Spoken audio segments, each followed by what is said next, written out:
How's it going, everybody? Ubisoft just released a patch changing a few things on the new hero, so I'm here to tell you how to feel about that.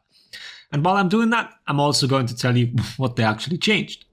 These hotfixes aren't uncommon nowadays, but remember it is still the early access 2-week period where you can only get the hero for actual money. But let's start with the good. Neutral sidelight hitboxes. Those do match the animation now. I'd call them almost BP level actually. These are really good now. I don't think you can complain about your weapon phasing through anybody now. But that's also it with the good. Well, depending on how you look at it, I guess. The neutral bash has been changed. It no longer deals direct damage, but now confirms a follow-up 400 ms light, dealing 9 damage. So this makes this the objectively worst Legion bash. The reason for that change was the pinning property. Now we can extrapolate from this why they chose the follow-up light variation. For one, most bashes confirm a follow-up light. The hit stun value a bash gives us would have to be really short to not confirm a 500 ms light. And Ocelotl has 400 ms follow-up lights, which would require an even lower hit stun value or an insanely long chain link to the light. So no matter what route they chose, we'd complain about it. What this also means is that accessing the finisher bash is now really awkward.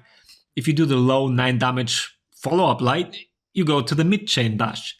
For the finisher bash, you need to forego any sort of damage, which makes this a very undesirable option.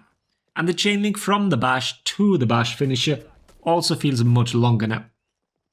The good thing that this change brought along was that it killed a lot of his gank potential. Since the neutral bash no longer resets the hit stun, it can't be used for these absurd chain confirms anymore. And with damage reduction coming into play now, so does revenge.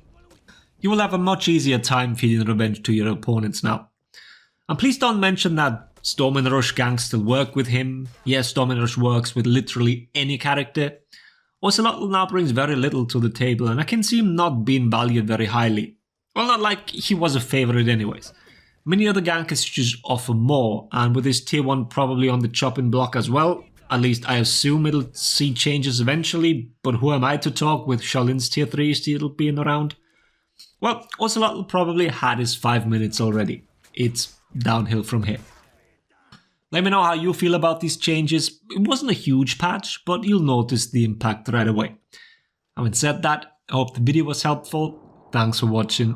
Laters, everybody.